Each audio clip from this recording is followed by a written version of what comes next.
Hi, this is Anney, and you're listening to Stuff Mom Never Told You.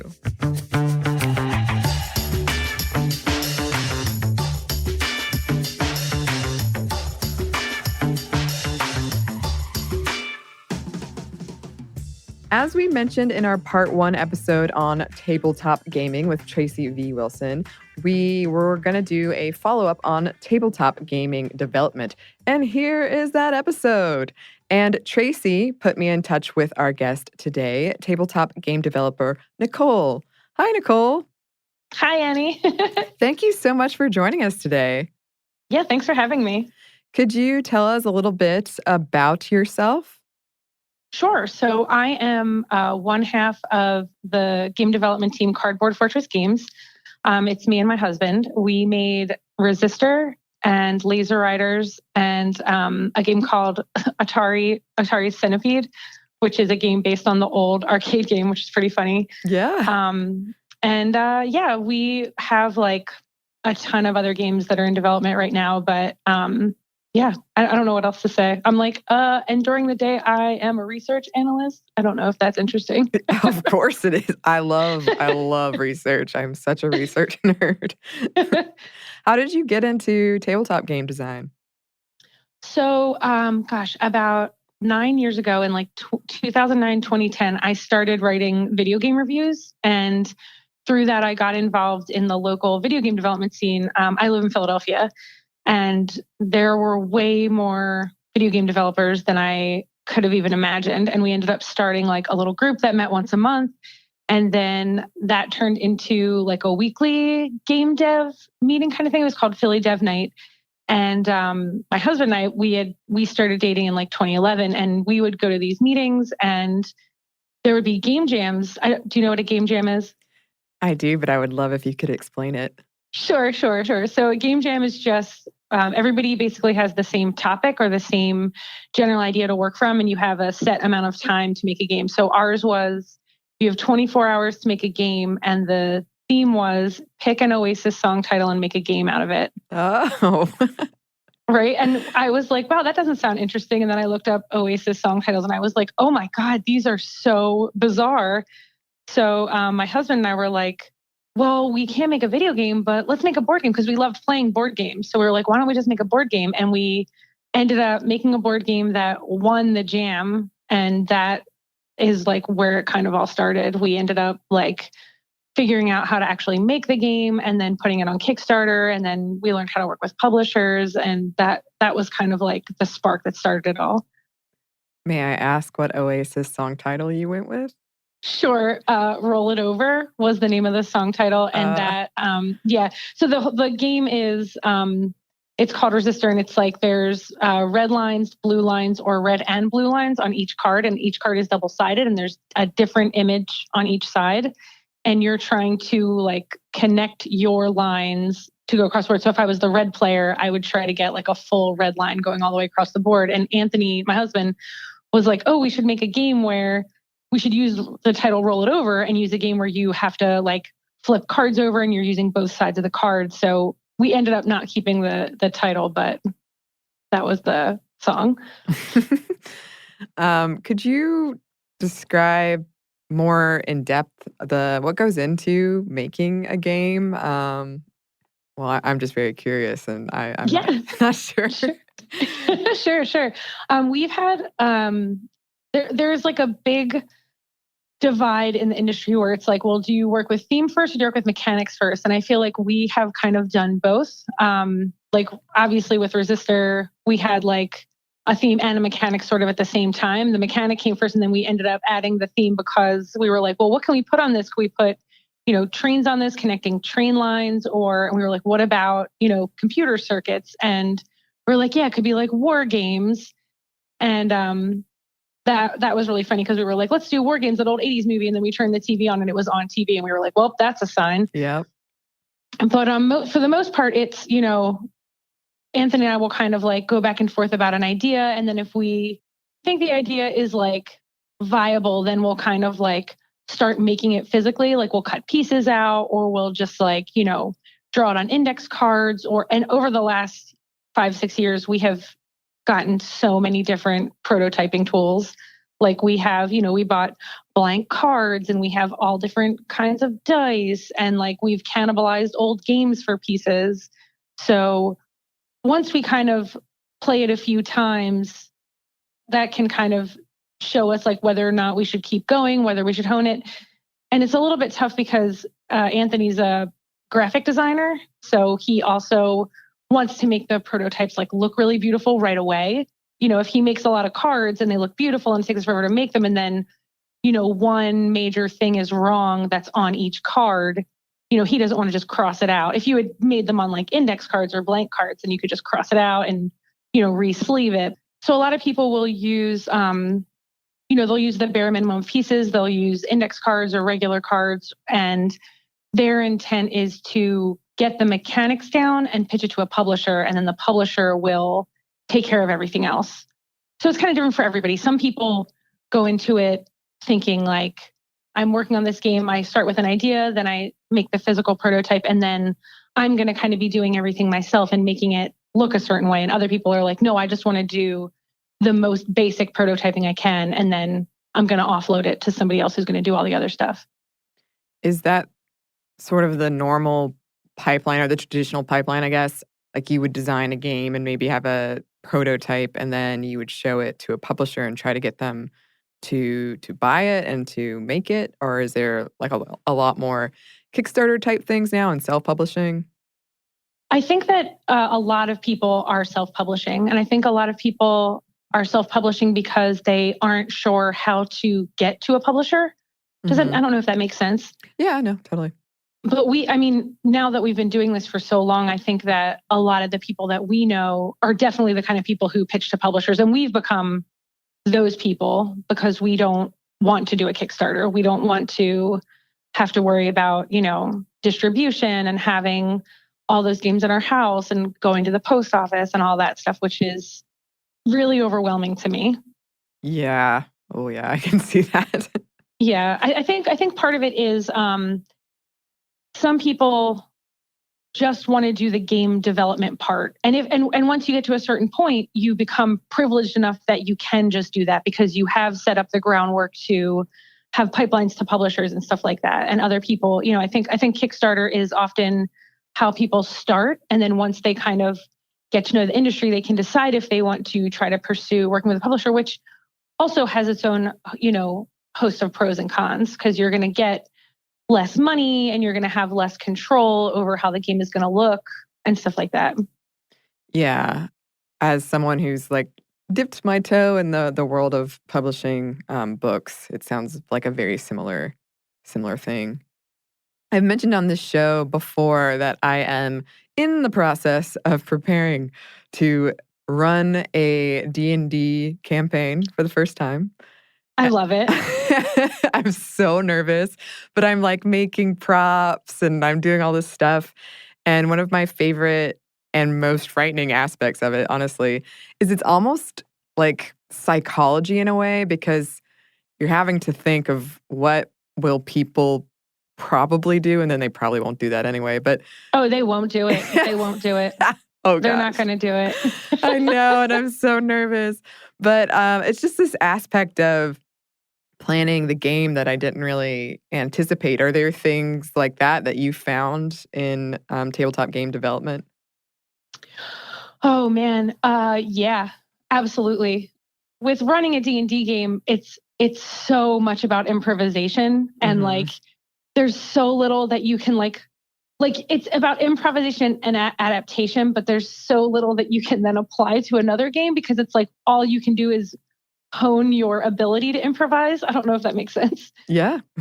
But with tabletop game development, part of it is watching other people play your game and learning what works and what doesn't work by watching them play your game. Like you could have an intention, and then if people consistently read a rule in a different way than you intended it, then you either need to rewrite that rule or you need to figure out a way to adapt to how they're playing it, because that's more intuitive to them. That makes sense. Is this something you ever imagined you would be doing? No. When I was younger, I thought that I would be writing books. Like I thought I was going to write a book. That was my like school and high school and college. And then when I got really into reviewing for video games, I did like start to dabble in, I did some writing for video games. I did some editing for video games. And then I was super hype about that because that's another passion that I've had is video games. I love playing them and being in those worlds, but I never imagined that I would be making board games. It blows me away on a pretty regular basis. Do you have any favorite tabletop games or any that inspired you? Yeah, absolutely. The first one that really inspired my husband and I is Pandemic. Are you familiar with Pandemic? Oh, I love Pandemic. It's so great, right? Have you played Pandemic Legacy? No, but I got it after speaking to Tracy, and she told me she was a part of the like test team. Like, okay, I'm going to go out right after this and buy it. Perfect. Yeah, Pandemic Legacy is super good. It's fun. We're partway into season 2. The only thing that's hard about it is getting a group together to consistently play it as adults because everybody is an adult with important, stupid crap to do. Mm-hmm. But yeah, we love Pandemic. That actually inspired us. We've been working on a co-op game for as long as we've been together almost, that we've been like honing, and we're hoping to like find a home for it. Recently, I really love Azul. Have you played Azul? I have not played Azul. Oh my God, it's beautiful. It's this beautiful game where you're like making a mosaic with these tiles, and it's very tactile. The pieces are really pleasing to like touch, and the math of it is really fun. Like there's like strategy in it, and there's a certain level of like blocking other people out for being able to do what they do. And the first time I played it, I joke that like my computer brain turned on because I was just like, oh my God, I know exactly what I need to do and how to do it. And I can set up like multiple moves, even if somebody takes the piece I need. And like when the game was over, I like, booted down and was like, what happened? Did I win? Where was I for the last half an hour? And King Domino is like that also. I feel like King Domino is less abstract, but it's another one of those games where it's just really like, it's really satisfying. So those are the 2 games I like right now. And there's another game called Avocado Smash. Ooh. The container it comes in looks like an avocado. The cards feel like avocado skin. They're like slightly, they have like an interesting texture to it. And it's a dexterity game. It's just a game where when something happens, everybody has to slap the cards in the middle, and the last person to slap gets all the cards, and you're trying to get rid of all of your cards. And it is so fun. It is like, it's like a $10 game, and it comes in an avocado. It's by a company that I've never heard of, and it has no business being as fun as it is. I love it. I'm definitely going to check that out. Cool. So for listeners that are wondering, well, why are we talking about this on a show about feminism? We kind of touched on it in our episode previous with Tracy about how women in tabletop gaming for a long time haven't been represented. And the same is true for women developers in the world of tabletop gaming.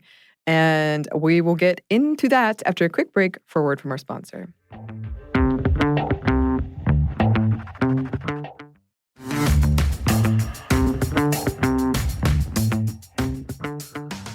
And we're back. Thank you, sponsor. So we do have some numbers for you, a quick numbers rundown. And some of these will sound familiar, but I think they're worth restating for this conversation. Like we mentioned in our previous tabletop gaming episode, the numbers of players and thus the profits from tabletop gaming are going up. And we included this number in that episode.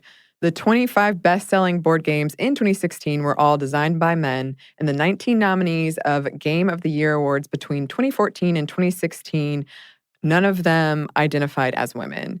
And if we look at Gen Con, one of the largest and oldest gaming conventions, 2016's Gen Con featured 50% of speakers that were women, but in 2011, there was literally only one. And there's still so much work to be done because don't forget, in 2015, one of Gen Con's panels called Writing Women-Friendly Comic Characters did not include any panelists that identified as women until ensuing backlash. Have you ever been to Gen Con? I have, yes. We've gone for, I think, the last 4 or 5 years. What's it like? Oh, yeah, it's a lot of white men. Yeah? It's a lot of white guys. And it's a lot of people who don't understand why women need to be more represented. And that's frustrating. That's super frustrating. I'm in such a bubble of people who are more progressive that going to events like that can be really jarring. Yeah. And that article that you're quoting, I read it and I was completely blown away by the numbers. I wouldn't say I'm surprised. I think it's just seeing the numbers is just so overwhelming, and and like I said, I'm a research analyst by day, so data is my jam. So I was like, oh my God, this article is so great. It does such a good deep dive, and like, look at her pie charts. They're so good. But Gen Con is, and one of the things that's hard about Gen Con and going to PAX, the Penny Arcade Expo, and other events like that is I often get asked to be on panels, and I get to the panel and I'm the only woman on the panel. And that it makes me self-conscious because it makes me wonder if the only reason I've been invited to the panel is because I'm a woman. Yeah.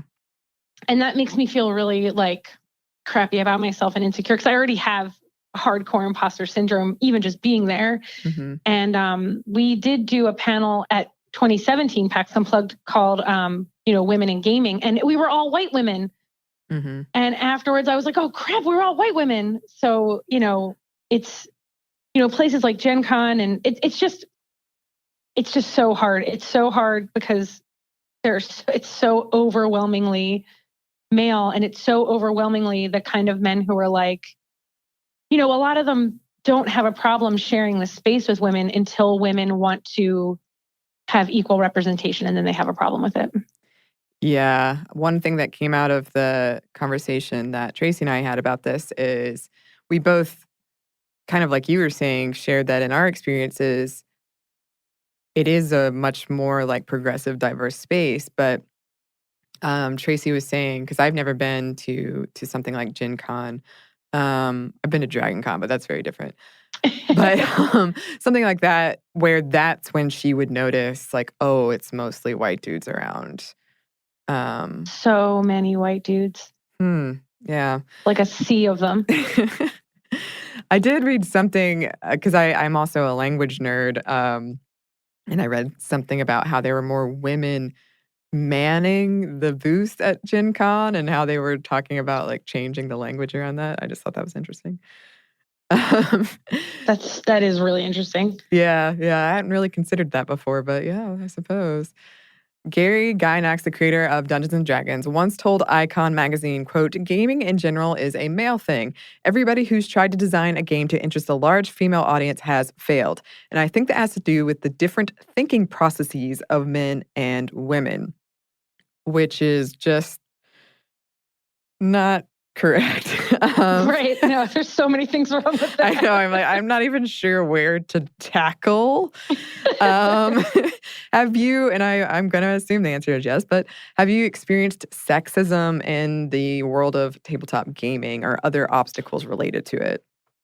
Yeah, I've the first time I went to BGG-Con, which is the convention centered around Board Game Geek, I had not really worked many conventions before that. I had gone to conventions. I had gone as press to do interviews about video games, but I hadn't like been an exhibitor until we published Resistor.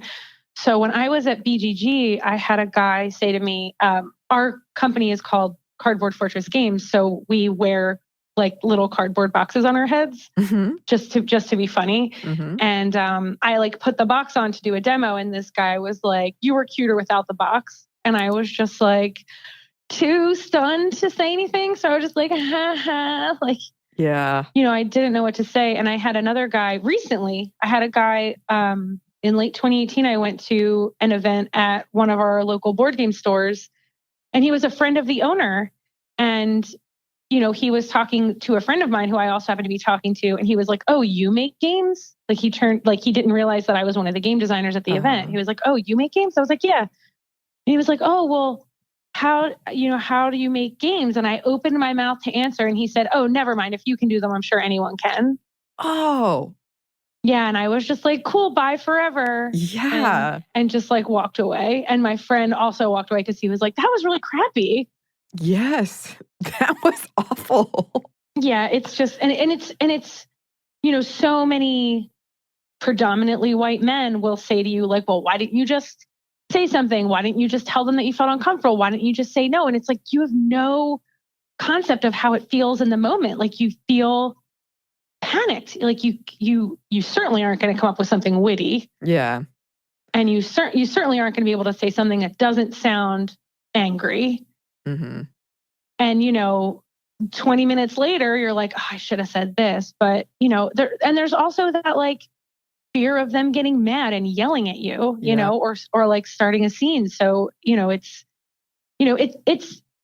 because of the people that I hang out with, I would say that it hasn't been as bad as it could have been, but I've definitely experienced it. Like I haven't had, you know, there have been friends that I know who have been harassed. I think in that article, she mentioned the thing that happened at Origins where someone was sexually harassed, and that girl still gets harassed on Twitter constantly, like every day now. And it's like 7 months later, 6 months later. So, you know, it's really out of control. Yeah. And kind of off of that, because we did talk about in the episode with Tracy about sexual harassment that's experienced by women in this world. But as I said, myself, I have had a pretty good experience in the tabletop gaming world. But I do think it's interesting that for two things. One, for a very long time, I just assumed that they were not for me. I remember recoiling almost violently when someone asked me, like, do you like tabletop games? I'm like, oh, no. Right. And then the second is I really love, I love playing tabletop games. I have like 3 different groups that do it now pretty regularly. But occasionally, because like you said, we're all adults and we have other responsibilities in playing tabletop games. Sometimes we don't get to meet as often as I would like. And I am a single woman with like less obligations to other people than a lot of people I'm playing with. So I'll see an event for like drop by this bar and play D&D. And even without having these experiences myself, I guess I had internalized that if I go to something like that, I'm worried that I would be harassed or looked down upon or just even treated differently. Right. And that it wouldn't be a fun experience for me, or that people wouldn't be patient for me if it's a new game. And Sure. things like that I just didn't, until I put thought into it, I didn't realize that I had those thoughts inside of me. Yeah, I totally get it. You know, I met my husband because there was a Wizards of the Coast was doing a thing for 4th edition D&D where you could play something called Encounters, and it was a weekly event at local board game stores where you could just play a single encounter from a module. So it like eased you into the rules and how to play it. And that's how I met Anthony. Was I went to an Encounters and he was there, and we ended up, you know, dating. But I felt a lot of trepidation because I don't do a voice during D&D, and I don't necessarily get super into the character, and I am not great at improvising all the time, and sometimes I'm not, you know, on, so I don't feel like I can come up with funny, clever ideas, and I feel like everybody's just going to think I'm dumb. Mm-hmm. And I don't always know all the rules. So it took playing constantly, and I'm still not over that. You know, we have a monthly game of 4th edition that we play, and then we also have a monthly 5th edition game that we play that gets recorded and goes on YouTube. I can't tell you how like that I get nervous every single time we record because I made the mistake of reading the comments one time. Oh no. And they hate me. Oh like, Lord, yeah. Mm-hmm. I mean, like we've grown on them. My husband and I play Goblin Juggalos, so we're Gobblos. So we are obnoxious. Mm-hmm. I mean, we are really intensely out of control. And the first episode, I made the mistake of reading some of the comments and people were like, we hate her. And I was like, why do you hate me? We're both being goblin. We're both doing this. Mm-hmm. Like, why do you hate me? And I was like, I'm never reading the comments again. I'm just never going to do it. Yeah. I advise strongly against it. Yeah. But the other thing is, we had played, when Anthony and I first started dating, we played so many role-playing games that we got to a point where we started playing Shadowrun 5th edition. I don't know if you're familiar with Shadowrun at all. Mm-mm. It is complicated. It has a very complicated rule set, and the 5th edition of it was no exception. It was very complicated. And I literally sat down at the table and said, hey guys, I have learned so many new RPGs in the last couple of months that I am not even going to bother reading the book because I don't want to learn another one. And you guys all keep complaining about it, which makes me realize that it's not an enjoyable thing to learn the rules for. So I'm just going to tell you what I want to do. You guys tell me how many dice to roll, and I'm just going to role play and have a good time. And it was one of the best times I've had role playing because I didn't put so much thought into like, oh, well, how can I min-max my turn? And how can I like be the best character possible? I was like, no, I don't want to do that. I just want to play some ass and have a good time. And it was fun. And I feel like letting go of some of my self-consciousness has been really hard, but has made it easier to play. And I have the same feeling that you do about playing new games with new people, new board games with new people, because you feel like I always have that panic of what if I don't get it? Yeah. Like, what if I just don't grok it? And you're really doing yourself a disservice. Like, you're very smart. You do all kinds of stuff every single day. Like we do stuff that's way harder than learning a board game every day. And we don't have the same kind of anxiety. And it's because we have that fear of like, oh no, somebody might judge me. And I have taken to, when it's my turn the first time, if I'm playing a new game, especially with new people, my first turn, I'll be like, okay, so just to be clear, these are my options. And then I'll state the options that I have. And I'll be like, and then I can do this, right? And then if there's something I really don't get, I'll be like, but what's the point of me doing this thing? So I like try to make them explain it to me while repeating everything they say so that I'll remember it. I don't know if that's helpful to other people, but. No, it sounds like a good strategy to me. Yeah, it helps like grind it into my brain. Yeah, and I've found that for certain games, the rules can look so overwhelming, and they might be, but once you start playing it, it doesn't feel as overwhelming. Yeah. And you had mentioned earlier about like the improv. We talked about like the improvisation for like prepping for D&D and stuff like that. And I think that when you write rules, part of the problem is that sometimes you get sucked into a black hole of, well, how dumb is the player? And then you really end up overwriting the rules because you're like, do I have to tell them how to draw a card? Do I have to tell them exactly where to discard it? Well, somebody one time asked me this question. Do I have to address it in the rule book? And that ends up bloating the rule book, but people just get really nervous, Yeah. Oh, absolutely. It's to me, it's kind of a frustrating thing because tabletop gaming is what's supposed to be very fun, and for me has been, but there was all of this stress around it, and occasionally there still is. And it's like this fun activity that has legit health benefits. I mean, on top of like, it helps you be more creative, it helps with problem solving, it helps with all this stuff. It helps de-stress people. To think that people are being frightened away or intimidated by this fun thing that can mean so much makes me angry. Yeah, it's depressing. It's the same thing with video games. And she had, what is her name? Trudy who wrote that article? Tanya. Tanya, sorry. She had mentioned that happens with female gamers who play, online video games, that they like try to pretend that they're a guy, or they just stop playing it, or they blame themselves for being harassed. And that's so sad. Oh, absolutely. I've told the story on the show before. I stopped playing online games because it became it took something that was fun and it became a very stressful, intimidating experience. And this was like middle school. Yeah. Yeah.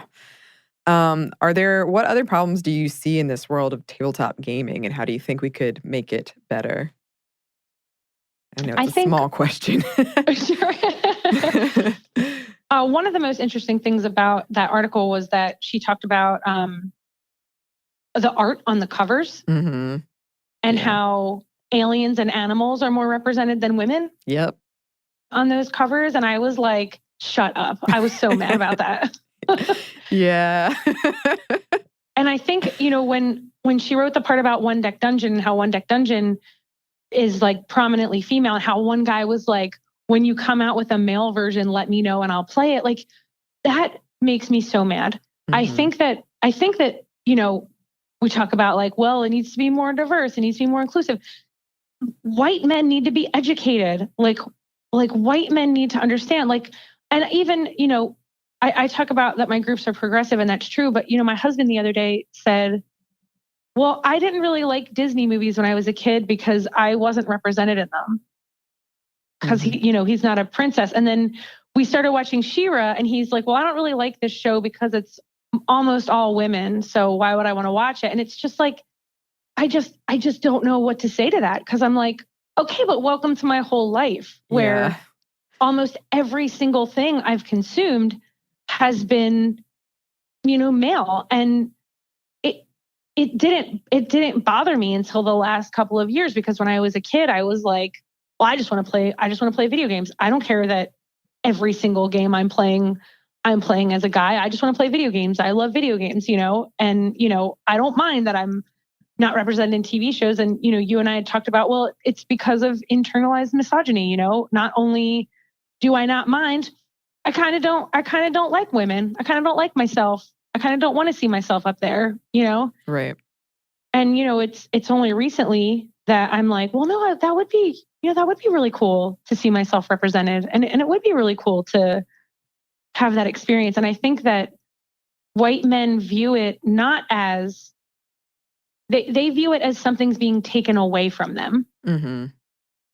Instead of, oh, well, this 2% has, women on the cover, so I'm not going to play it because I don't see myself there. But can you for 1 second put yourself into a woman's shoes and realize that all the games that you love, like we aren't reflected in those? I don't know. And it's so funny because I'm like, the most important thing is to cater to white men and educate them. But like, there's only so many times that you can be like, well, we should make more covers with women, or we should have more women. It's like, but the white men are still going to fight against it. Yeah. And I just don't know how to get to them. I don't know how to be like, hey, I'm going to mail all of you a copy of Feminism is for Everybody by Bell Hooks. And can you please read it? There we go. Right? Like we're all in a book club now. Let's all read this. Yeah. Get a Kickstarter going. Yeah, you touched on a lot of stuff that I resonated with me. I was definitely one of those I'm not like other girls people for a long time, and I look back and I cringe. Same. Yeah. And I have friends that still are, and it bothers me so much because it's almost like what they're saying doesn't make sense with other things they're saying about themselves personally because they are a woman. They're like, well, women they're just generally not as good at the X, but I am. Right. It doesn't track. And I totally agree that it's kind of this fear of change, of things becoming more equal. And I personally think that we're just gonna have to keep making more diverse games. And sorry about it if it makes you nervous. Yeah, they're just so threatened. And I'm just like, but can you introspect and look at that feeling of being threatened and like explain it? Can you explain it? And it's all tied into Trump being elected, and we could just talk about this garbage forever, but like it's super hard to see it as a general resurgence. It almost feels like in the world, but to distill it down to just tabletop gaming is it just feels like a microcosm of everything else that's going on, Yeah. I totally agree. And we're talking about tabletop gaming, but we're talking about so much more. If we look kind of at some numbers from that study that we've been mentioning in this, it was a very recent study. It came out in December 2018, and it was called Analog Game Studies by Tanya Pabuda. And it was a sweeping look at the top 200 games on Board Game Geek, which is, correct me if I'm wrong, but it's sort of like IMDb, but for board games, yes? Yeah, absolutely. And it found that generally a majority of board game designers are white men. Only 2.4% were white women, and only a little over 4% were non-white men. Of the 200 games, only 7 were designed solely or jointly by women, and that number is 12 for men of color. So those are very stark numbers. Yeah, it's crazy. Mm-hmm. Game designer Nikki Valens was the sole female designer for the 22nd ranked game, Mansions of Madness 2nd Edition from 2016. And Valens was a co-designer for the number 47th ranked game, Eldritch Horror from 2013. Peggy Chasnet was the co-designer for the legacy game Time Stories from 2015. And Suzanne Goldberg was a co-designer for the Sherlock Holmes consulting detective, The Thames Murders and Other Cases, 1981, and number 65 on the BGG Top 200.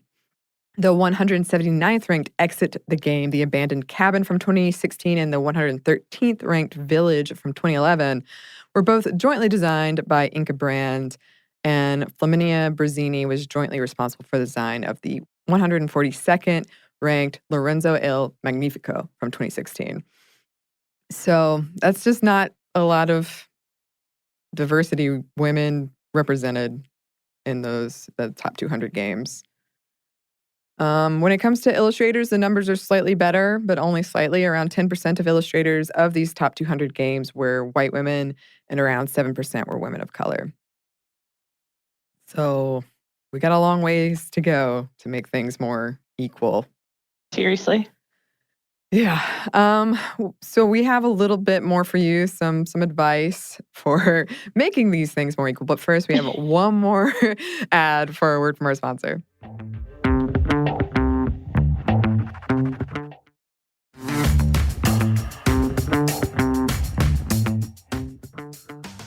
And we're back. Thank you, sponsor. So one thing that I wanted to ask you about, Nicole, was what about you? Do you have any projects on the horizon that you are excited about? Yeah, so Anthony and I are working on a game that is tentatively at the moment entitled Dance Hall Mashup. It's a game about dancing. Ooh, I love it. It's not about dancing well, it's about dancing quickly. A friend of ours, Jason Tegmeyer, has a Patreon for his board game development. He basically puts out wallet games. They're like small games that are 18 cards. They come in a little wallet. They're all like uniformly the same size. But he was also doing something on his Patreon where he was doing postcard games. So the first year it was cult films, and you had to have the rules on the postcard, and then you would play. The components would be things that you could easily find in the house. And then the next year it was one-hit wonders. So we did one for Spin Me Right Round. Mm-hmm. And the one-hit wonders year was play everything with the postcard. So each corner of the postcard was a different dance move from the Spin Me Right Round video. And one person would basically spin the postcard onto the table, and then whichever corner was facing them, they would yell out that dance move, and everybody would have to do the dance move as fast as possible, and then slap the postcard. And the last person to slap would be out. It was a game that was for like a bunch of people. And then we were like, you know what? We could make this, but with lots of dance moves. Oh, I love it.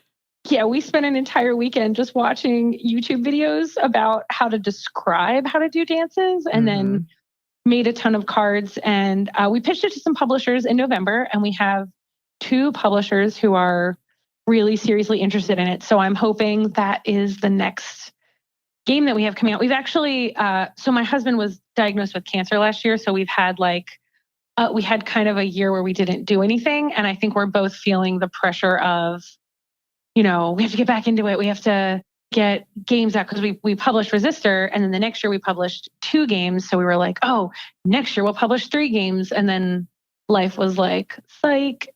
I'm sorry to hear that. So thank you. So yeah, so we're just like, we have a ton of prototypes that, we've been shopping around. And this is where it comes into play about pitching the publishers. When we went to PAX Unplugged in December, we had 5 games. We had 5 prototypes that we were just pitching to any publisher we could get an appointment with. We were just like, hey, can we sit down with you? Cool, 5 games. And we had the pitch down to like 10 minutes. We were like, here you go, 2 minutes a game. So we have some pretty promising leads there. Oh, that sounds so fun. Thank you. I love any kind of game that gets you up and moving, and I love dancing, and I'm terrible at it. So this sounds perfect for me. Yeah, I also love all those things, and I'm also terrible at dancing. So I totally get it. Well, keep me posted about that. Oh, absolutely.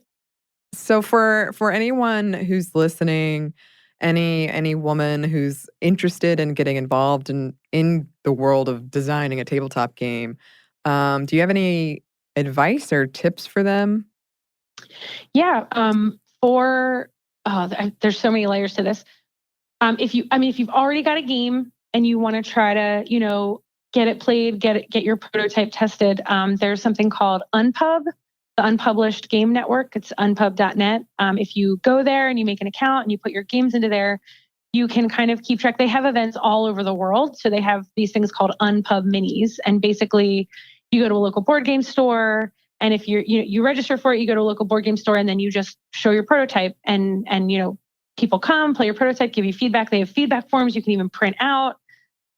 There's also, if you're on the East Coast, there's an event called Metatopia, which is in North Jersey. And that is literally just 4 days of playtesting prototypes. And it's very heavily scheduled. If you say you're like, okay, I want to have 5 playtests of my game, you can actually request 1 playtest to just be designers. So then you can get really good feedback because it's only designers playing your game. There are also, there's all kinds of playtesting communities. We have one in Philadelphia that is based on a community in Boston. It's called the Game Makers Guild, and we're basically their first franchise, is what I like to joke. So we have Game Makers Guild Philadelphia. There's one in Connecticut. There's also if you're in the Northwest, there's Playtest Northwest, which I think is in Seattle. Emma Larkins runs a playtest group in Seattle also. There's just there's also like Protospiel, which is another thing that's sort of like Unpub. And then there's, events like PAX, the Penny Arcade Expo. There's one that's dedicated solely to board games, and Unpub usually gets a booth at these events. So you can register for Unpub at these events, which is really cool. There's also Gen Con and I think BGG Con. They have this really intense thing that's called publisher speed dating. Oh, which is, it's as horrifying as it sounds. Yeah. You have like 5 to 10 minutes to pitch your game to a publisher, and then the publishers just switch tables. So it's really good practice to get your pitch down to 10 minutes. On a more granular level, if you're looking for ways to actually physically make your prototype, there's a site called The Game Crafter, and they have basically everything you could ever need to make a game. So you can actually, upload all your art, order all the pieces, and then order one single copy of your game. It won't be cheap, but it'll give you a really nice looking, professional looking prototype that you can then bring to events like this. And like, honestly, if you're a person listening and you're like, oh my God, I live in the middle of nowhere, or oh my God, I'm way too much of an introvert to try to get into this stuff without knowing someone. I tell people all the time whenever I'm on panels, like, please email me. Please reach out to me. I'm happy to find you someone, connect you with someone. I don't do like mentorships or anything, but I feel like basically what I'm doing is kind of like a mentorship. It's just not officially called that. There's also a group called Board Game Broads on Facebook. Mm-hmm. So if they are actually trying to run a specific mentorship program. So if people really want to, have something that is more targeted towards specific help that they need, that's a great place to start. Those are all great resources. Thank you. Yeah, that's awesome. Are there any developers that are games that you're excited for coming out in the future? I made a list of lots of women in board games, but I don't know of anything that's coming out soon. Suzanne Zinsley, who is half of Cardboard Edison, she's got a game called Ceylon, Ceylon, that I think premiered at Essen, which is a big, huge board game event in Germany. And I don't think that one's available stateside because my husband keeps asking me when we can order it. So that's one game that we're definitely really, really, really eager to get our hands on. Other than Ceylon, I don't have any specific board games that I'm like super hyped to get my hands on. Well, you mentioned a list. Yeah, I do. So Heather O'Neill and Heather Wilson are they're part of Ninth Level Games. They have Ninth Level Games is probably most famous for Kobolds Ate My Baby, which is a role-playing game. But the two Heathers made a game called Schrodinger's Cats, which is like one of my favorite party games of all time. And Heather O'Neill's working on Pavlov's Dogs, as you can imagine, which is going to be another game that they're coming out with. They also just came out with a game called Meeple Party, which is a super fun, like little party game, co-op party game. Bonnie Neubauer is another really amazing game designer. She's local to Philadelphia. I don't know if she has anything published yet, but I would definitely keep an eye out for her because we've played so many of her prototypes that are really excellent. Mary Martha Ford Dieng, she made a game called The Ultimate Clapback, which is also a lot of fun. That one was on Kickstarter. Carol Mertz is another great one. She made a game called Pass the Buck, which is a game about corporate responsibility, which I pull it out sometimes at parties and my friends are like, nope, I'm not at work. You can't make me play that. I won't play a game about asking people about their emails. There's another great game called Someone Has Died, which is made by Adi Slepak and Liz Roach. Banana Chan makes RPGs and LARPs. She is absolutely incredible. And then for artists, my friend Bridget Indelicato, she was co-designer of a game called The Plot Thickens, which won one of the Hasbro. Hasbro did a bunch of game design contests for a few years, and The Plot Thickens won one of those game contests. She does graphic design for AEG and WizKids. So she did art for Dungeon Hustle. I can't remember any of the other games that she's done art for, and now I feel terrible. And Heather Wintervaughn did art for a game called Beneath Nexus, and also for the game Kids on Bikes, which is an RPG that's pretty famous.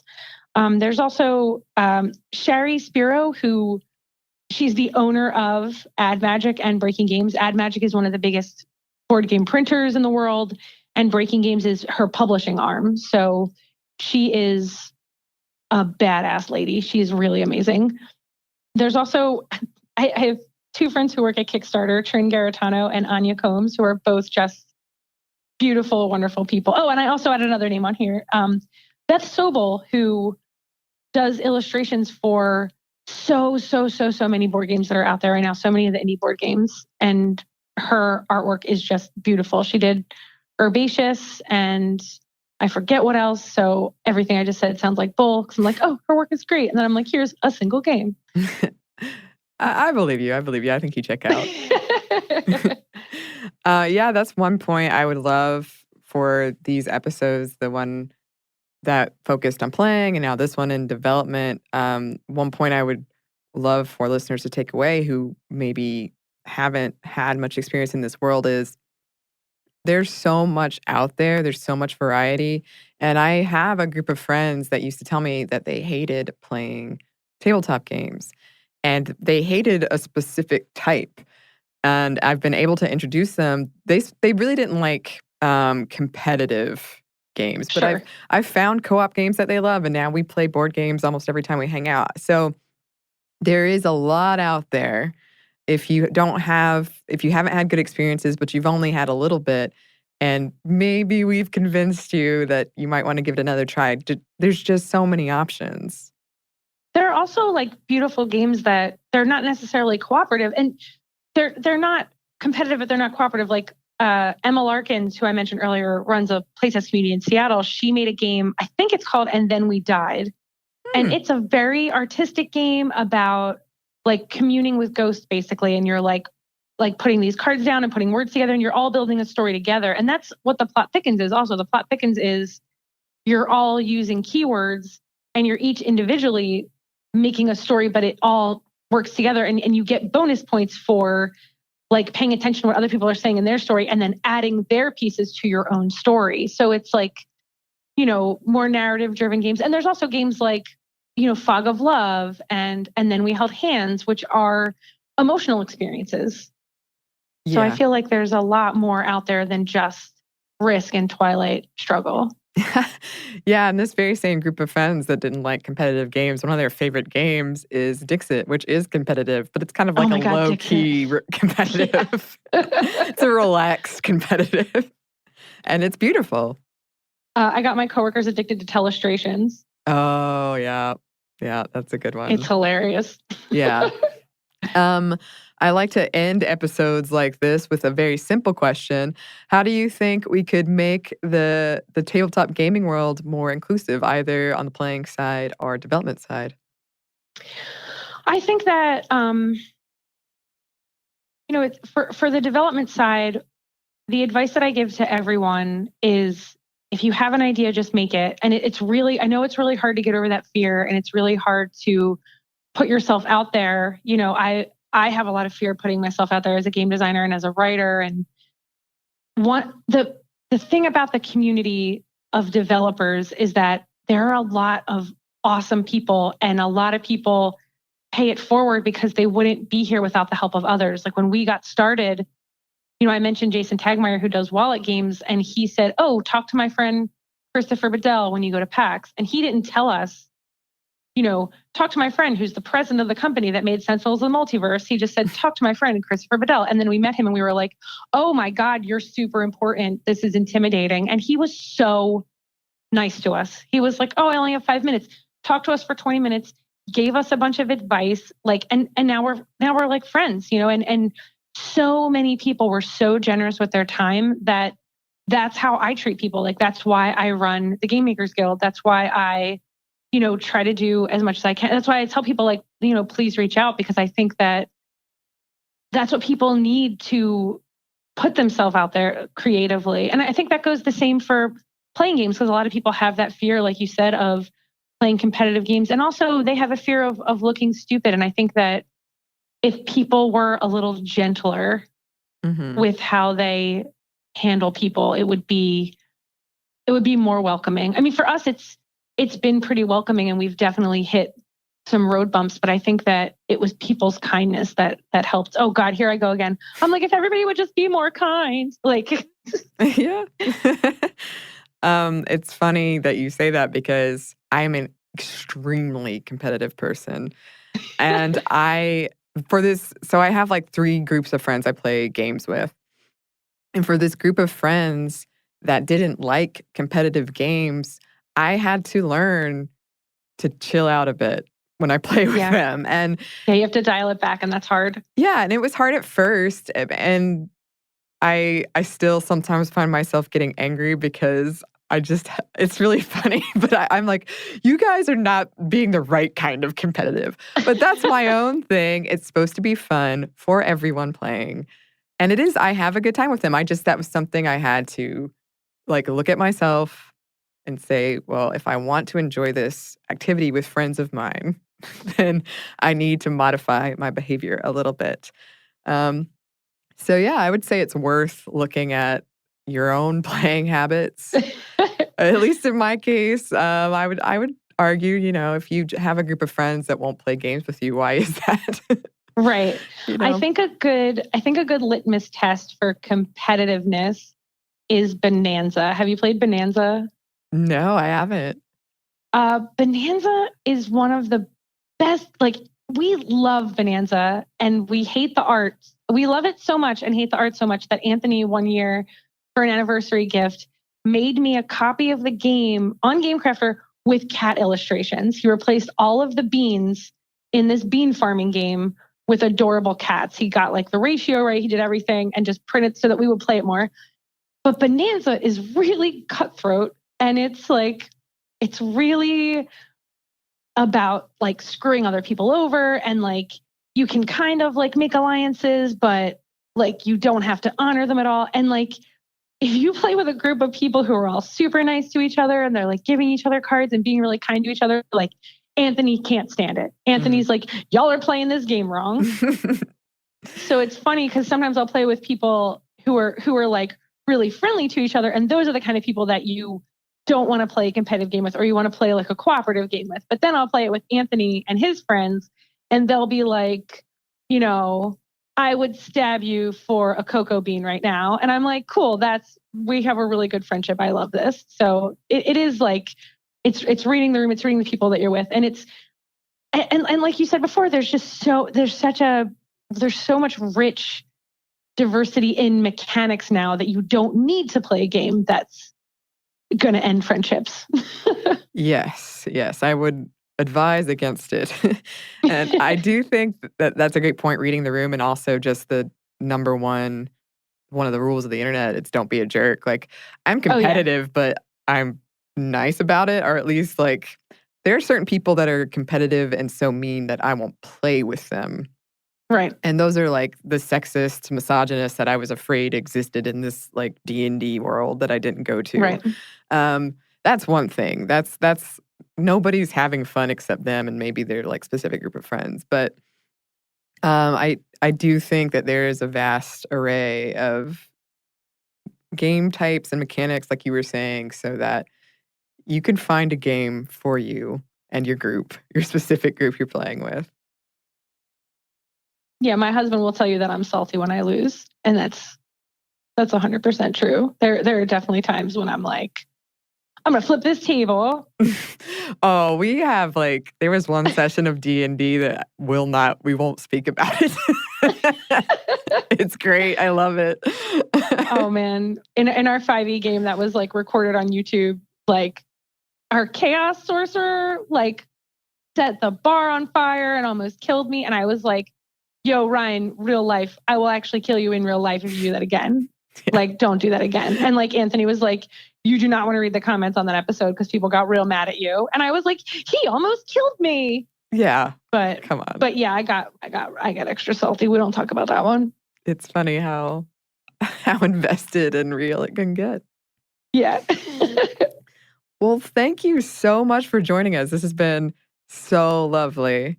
Yeah, thank you so much for having me. This is great. Where can people find you? So on Twitter, I'm CB Fort. On Instagram, it's the whole thing. It's Cardboard Fortress Games at Instagram. And seriously, I really meant it about people if they wanted to reach out. My email address is cardboardfortressgames@gmail.com if you want to talk about, you know, how to go to events, how to, you know, even things like help. How do I do a Kickstarter? How do I get in touch with, you know, the press? How do I, you know, do this? If I don't know the answer to your question, there's a really good chance that I know a person who has the answer to your question. Yeah, that is so valuable. So anyone listening that's interested, I would take Nicole up on that. And in the meantime, if any of you listening are working on games yourself, we would love to hear about it. You can email us at momstuff@howstuffworks.com. And you can find us on Twitter at momstuffpodcast and on Instagram at stuffmomnevertoldyou. Thanks as always to our producer, Andrew Howard, and thanks to you for listening.